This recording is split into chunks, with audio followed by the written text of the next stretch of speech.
Hello? Ah, there we go. Hi, my name is Jeff Colangelo. I'm a professional fight choreographer in the Dallas-Fort Worth area. I've been working about the last 6 years on stage and screen for a number... Blackout. Or is it ninjas? Ninjas! Oh, crap!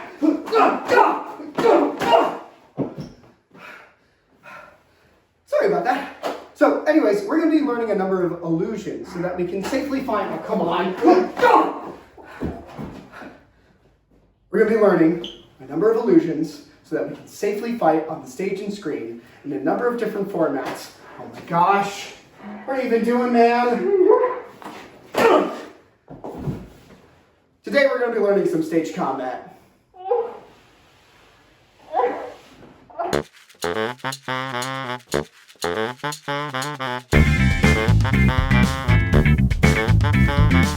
Hi, my name is Jeff Colangelo. I'm a professional fight coordinator in the Dallas-Fort Worth area. And I'm Jonah Gutierrez. I'm the fight ninja. This is what you're going to be using for this technique. You want to turn your head to the side and then turn it directly back. Then try it on the other side, then turn it directly back. It's very important that you aren't cranking your neck as you do this. You really want to try to keep your spine nice and healthy as you continue this work. So, one more time. 1, 2. 1, 2. Then, once you feel like you've got that, just start putting the moves together like a double take. It should look something like this. 1, 2, 1, 2, 1, 2, 1, 2, 1, 2, 1, 2. The final part to help make this reaction sell is you want to pretend like you just got off a roller coaster. So after you finish your double take, you just want a little bit of drop in your step. It looks something like this. 1, 2, drop. 1, 2, drop. Right? Just a little bit of circling. In practice, it looks like this when you're getting hit. Oh, oh, just like that. And that is just the noise you make when you're trying to make a hit sell as it happens on the stage or screen. For our purposes, we'll be working on a live nap from the chest. When you do the live nap, you want to try to find your clavicle right here in this little spot where these two bones come together. Just lightly place your thumb on this area and then very lightly cup your hand. After that, all you need to do is give this area a light tap, just like that. The looser your hand is, the more sound it's going to make. But if you really stiffen out your hand, it's going to hurt, because you'll actually be hitting into your chest. Instead, just treat it nice and light, give yourself a light tap.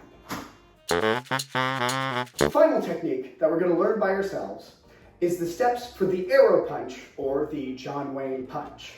This is how you want to end up doing it. You want to pretend like you're grabbing a bow and arrow, and you want to pull that bow and arrow to the side and aim to the left. Now I'm right-handed, so I want to aim to the left, but if I were left-handed, I would want to aim to the right. I draw that bow just like so. You see how I lean to the side? Then, when I want to fire this arrow that's coming out of this imaginary bow, I want to imagine that the arrow is firing completely straight across, just like this. Do you see how my other hand moves in opposition to my firing hand? That's important because we're going to use this hand to nap. When I put it together, it should look something like this. I draw the bow, and then when I fire, I'm going to make sure that I nap right as my fist hits this middle point. Tap as I go through. When I practice it all together, it should look like this. 1, 2. Make sure that you practice getting a nice light nap as you go through. And don't try to throw this punch as hard as you can. It's not very good for your shoulder. So, now you're working together with your partner. When you work with your partner, make sure that you check your distance, meaning get about arm's length away from them. This will make sure that you don't accidentally hit them when you do this work. Next, when you work together, we're going to be showing you how to do this from an angle that purposely won't sell the punch. So, first I'm going to go into the arrow drop, just like this. Next, I'm going to very slowly fire my arrow like I've been practicing alone, making sure that my punch is about 6 inches away from my partner's face. Right as it crosses the nose area of his face, that's when I'll make my nap. When that nap comes in, and when my fist crosses his face, my partner is going to do something called look at the shiny. He's going to pretend that my fist is shiny and look at it as it passes. this is his time to do his reaction. Altogether, very slowly, this is what the technique looks like. I check my distance, I draw the bow, I very slowly fire the bow, nap, and my partner reacts. Notice that my partner's doing a really good job doing something called actor indicates, where he holds the part of his face that should be hurting to tell us where it's been hurting. So altogether, we're going to do that nice and slowly, and then we'll show you the angle where it sells. I check my distance, draw the bow, and fire. My partner reacts. Now we'll show you from an angle that sells.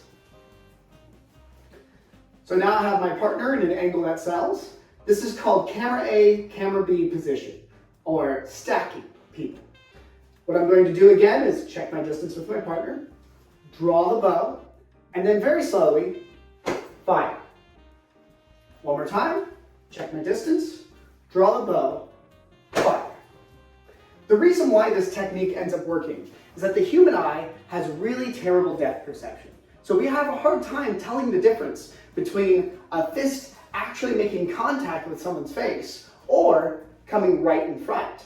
By combining the fist moving in front of someone's face and a noise, it turns into a sell. As you get used to doing this technique over and over again, feel free to start speeding up the technique.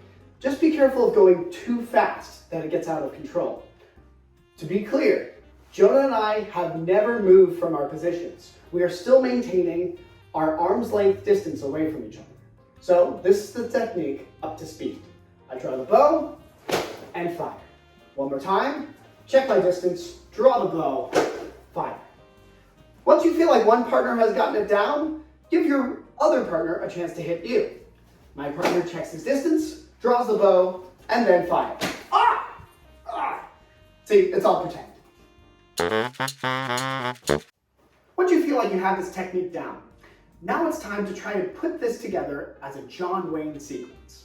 The reason why it's called a John Wayne sequence is back in the old westerns, directors didn't really have enough time to choreograph stuntmen or worry about safety.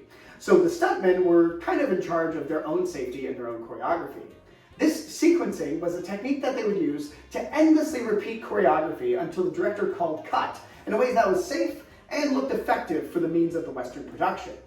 The sequencing is pretty simple, and it uses all the steps that we've learned so far to create one looping pattern. What I do with my partner is I grab them by the shoulders. When I grab them by the shoulders, I want to make sure I'm not going to claw them like this. It's just a nice, easy pat on the shoulders. From here, I lead them to a camera A, camera B position. Then I draw the bow and fire. My partner reacts. Then my partner grabs me by the shoulders. I in turn react and grab his arms just so that I have a little bit of control. He spins me around, draws the bows, and fires. Oh. We then repeat this over and over again until someone tells us to please stop. This is the John Wayne sequence, once in slow motion and once at speed. We're going to start from this positioning so you can see how we can successfully transition from here into a fight. This is how it'll go, slow motion.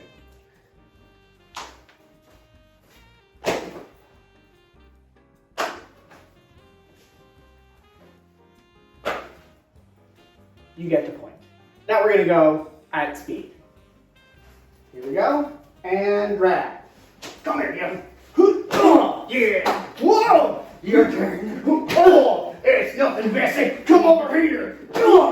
Yeah, call me a Bessie. I'll show you a bull. I'd like to take a moment and talk about the actual acting part on the receiving end. Every time you take a hit, your reaction is going to actually sell that hit. Part of it is the puncher, but the other part is the receiver. So, Jeff, do you mind?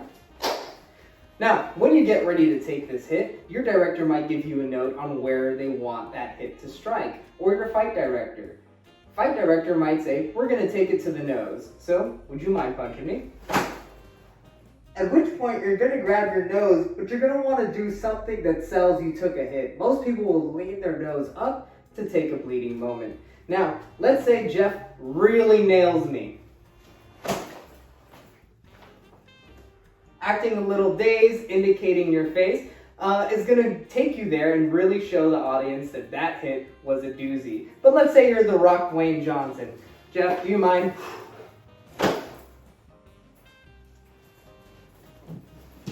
In which case, that could be really terrifying and great for your audience to really feel for your character. Well, thank you everyone for watching lesson number 1. Go ahead and send us your videos. We'd love to watch them. We always love watching new people take on these techniques and putting their own artistic spin on them. And of course, please send us your feedback as well. We'd love to hear what we can do better. And if you have any particular techniques that you think you'd like to watch, we'll take those on too. So either way, we'll see you in lesson number 2.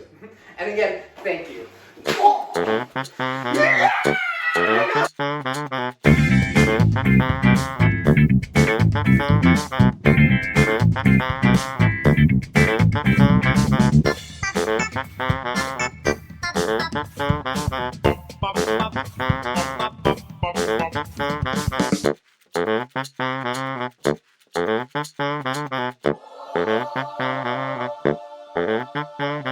Thank you.